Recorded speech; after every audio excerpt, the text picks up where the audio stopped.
Ce matin, j'ai suivi une vidéo qui m'a révolté. Connaissez-vous l'histoire de ce masque métallique? Il s'agit d'un instrument de torture utilisé pendant la traite négrière pour réduire les esclaves au silence et à la soumission. Ce masque avait 3 fonctions principales.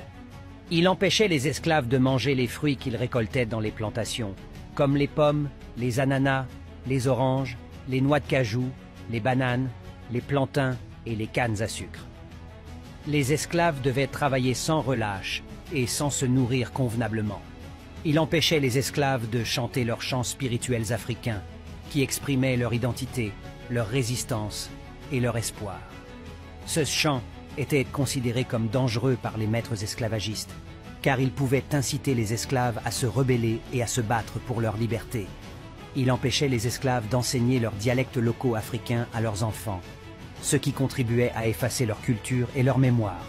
Les esclaves étaient forcés d'apprendre des langues étrangères, comme le français, l'anglais, le portugais ou l'espagnol, selon les colonisateurs. Ce masque était aussi utilisé pour affamer les esclaves comme punition dans les camps d'esclaves. Le masque les empêchait de manger ou de boire, et parfois, les maîtres esclavagistes leur mettaient une pomme entière dans la bouche avant de leur poser le masque et de le verrouiller avec des cadenas. Les esclaves ne pouvaient pas parler ni respirer correctement et risquaient de s'étouffer ou de mourir de faim. Connaître son histoire et la transmettre, c'est un devoir, pas une option. C'est notre responsabilité mémorielle et non de la victimisation et encore moins de la pleurniche. Je ne sais pas ce que ça te fait à l'instant, mais moi cette vidéo a réveillé en moi un sentiment qui, j'ai l'impression, existe depuis très longtemps. Tu vois, et ça fait très mal de voir à quel point j'ai souffert, parce que le fait que nos parents, nos ancêtres aient souffert autant, c'est nous qui en avons souffert, c'est moi qui en souffre. Et pire encore, jusqu'à aujourd'hui, justice n'a pas été faite. Ce qui fait que c'est un mal qui reste encore présent. Et rien ne peut se passer comme ça sans être soumis à la justice. Que ce soit la justice divine, que ce soit la justice universelle, que ce soit n'importe quelle justice que ce soit, ça doit être fait. Et c'est nous, les Africains, c'est nous, la jeunesse aujourd'hui, qui devons être les acteurs principaux de cette justice-là. Et j'ai l'impression que ce n'est que l'Afrique qui n'a pas encore compris ça. Parce que quand je vois les autres peuples, comme la Chine par exemple, la Russie, la Corée du Nord même, là-bas c'est pas pareil. Là-bas, chez eux, ce genre de vidéo que je viens de te montrer, on enseigne ça aux enfants dès le bas âge. Les enfants sont soumis à ça tout le temps afin de toujours garder en eux la réelle histoire, afin de toujours garder en eux ce sentiment brûlant de faire justice, de se faire justice. Nous ne devons pas oublier ce qui est arrivé. Donc nous devons construire un nouveau musée, parce que les nouvelles générations doivent savoir ce qui s'est passé. À quel point notre peuple a souffert à cause du comportement brutal des Américains. Ils ont tenu les femmes par les mains et leur ont enfoncé des bâtons entre les jambes. Ils ont lâché des chiens pour qu'ils mordent les gens. Vous voyez à quel point ils étaient violents. Ils lui ont coupé le sein et lui ont versé de l'essence à l'intérieur de son corps. Puis ils ont mis le feu. Les soldats américains ont emmailloté le corps d'un nouveau-né avec des cordes. Et ils l'ont utilisé comme un ballon de football. Et ils l'ont tué.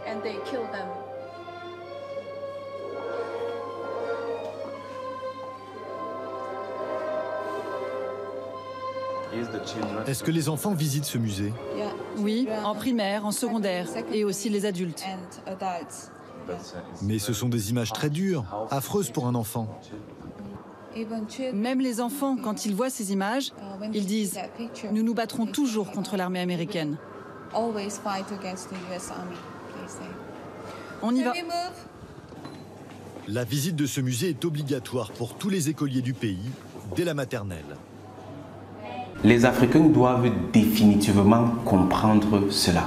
Nous devons définitivement comprendre ça et arrêter de nous exposer aux choses inutiles qui mettent en nous un sentiment d'aisance et nous donnent l'impression qu'il n'y a pas de problème. Quand je vois les personnes à longueur de journée suivre les novelas, les films de télé-réalité, ce genre de choses qui embrouillent le cerveau et donnent aux personnes l'impression que tout va bien, pourtant rien ne va. Aujourd'hui, dans ce monde, j'ai l'impression que beaucoup de personnes ne s'en rendent pas compte. Mais si ces personnes ont l'opportunité et l'occasion de refaire ce qu'elles ont fait par le passé, ces personnes ne vont pas du tout hésiter. Et d'ailleurs, même ça se refait déjà. Quand on voit ce genre de l'homosexualité qu'on accepte partout, ce genre de déboire qu'on impose, c'est parce que, particulièrement ici en Afrique, les gens ont un certain laisser-aller. C'est-à-dire, on a l'impression que ça ne nous concerne pas, pourtant c'est nous qui en souffrons le plus. Et on doit apprendre de l'histoire. On ne peut pas accepter que les mêmes choses se passent 1 million de fois. Et si on n'est pas conscient de la situation, si on n'est pas conscient de ce qui se passe réellement, on ne peut même pas se rendre compte de ce qu'il faut faire.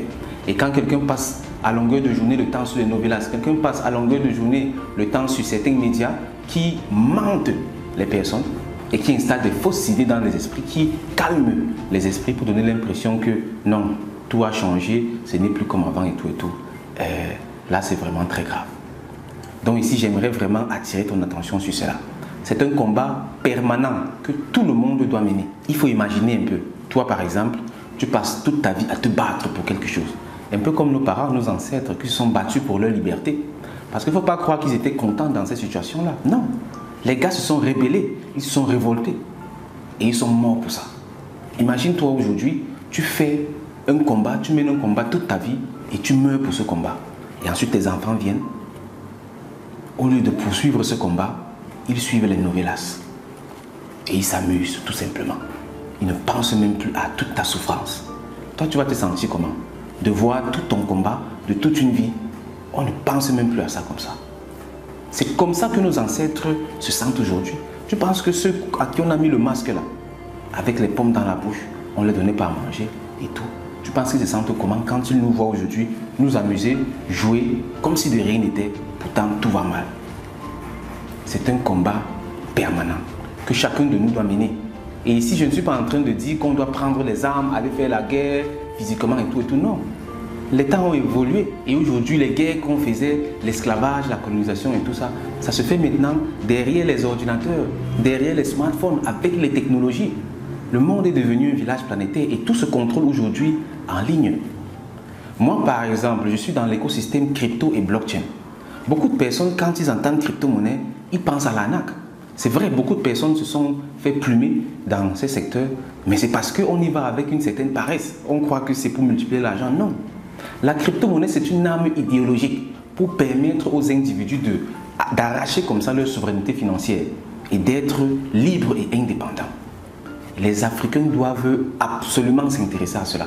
Parce qu'avec la crypto-monnaie, chaque Africain a accès au système financier mondial. Pourtant, jusqu'aujourd'hui, la finance a toujours été mystifiée.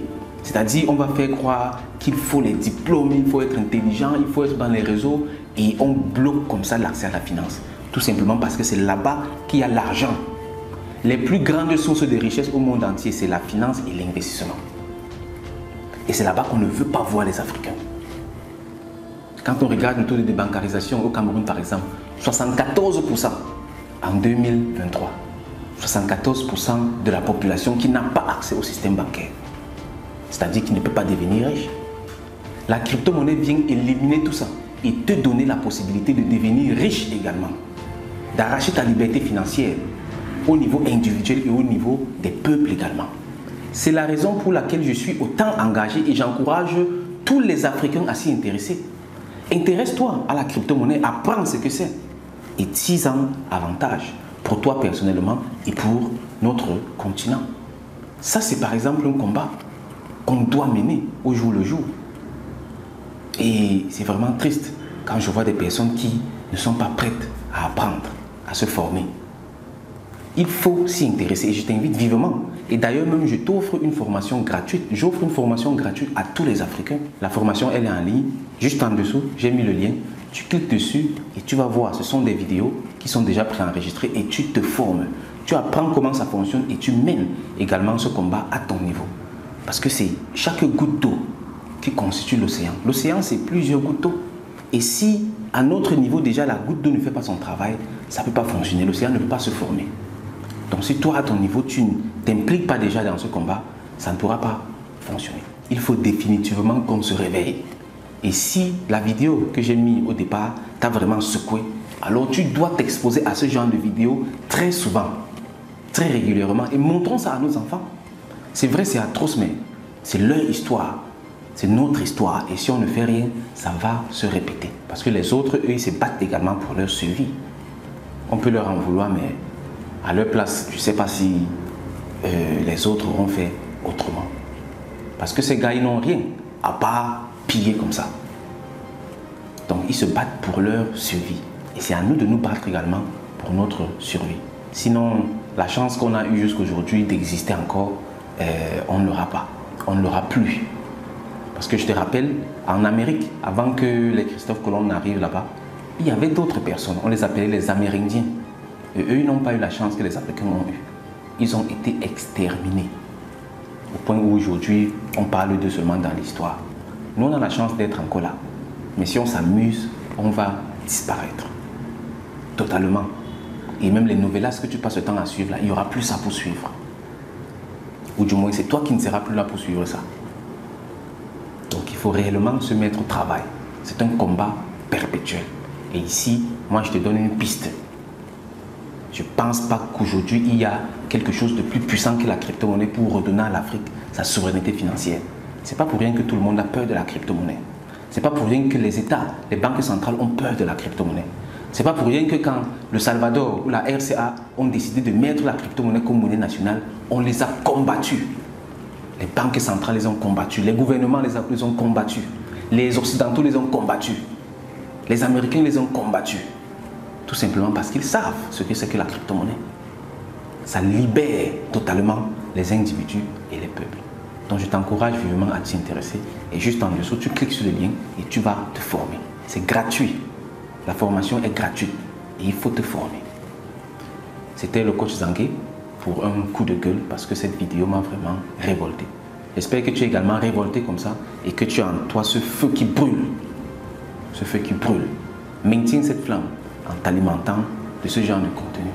Et dans tous les cas, rejoins-moi dans le combat avec la crypto-monnaie et la blockchain pour une Afrique riche et prospère. Au revoir camarades. Bye bye. Connaissez-vous l'histoire de ce masque métallique? Il s'agit d'un instrument de torture utilisé pendant la traite négrière pour réduire les esclaves au silence et à la soumission. Ce masque avait 3 fonctions principales. Il empêchait les esclaves de manger les fruits qu'ils récoltaient dans les plantations, comme les pommes, les ananas, les oranges, les noix de cajou, les bananes, les plantains et les cannes à sucre. Les esclaves devaient travailler sans relâche et sans se nourrir convenablement. Il empêchait les esclaves de chanter leurs chants spirituels africains, qui exprimaient leur identité, leur résistance et leur espoir. Ce chant était considéré comme dangereux par les maîtres esclavagistes, car il pouvait inciter les esclaves à se rebeller et à se battre pour leur liberté. Il empêchait les esclaves d'enseigner leurs dialectes locaux africains à leurs enfants, ce qui contribuait à effacer leur culture et leur mémoire. Les esclaves étaient forcés d'apprendre des langues étrangères, comme le français, l'anglais, le portugais ou l'espagnol, selon les colonisateurs. Ce masque était aussi utilisé pour affamer les esclaves comme punition dans les camps d'esclaves. Le masque les empêchait de manger ou de boire, et parfois, les maîtres esclavagistes leur mettaient une pomme entière dans la bouche avant de leur poser le masque et de le verrouiller avec des cadenas. Les esclaves ne pouvaient pas parler ni respirer correctement et risquaient de s'étouffer ou de mourir de faim. Connaître son histoire et la transmettre, c'est un devoir, pas une option. C'est notre responsabilité mémorielle et non de la victimisation et encore moins de la pleurniche.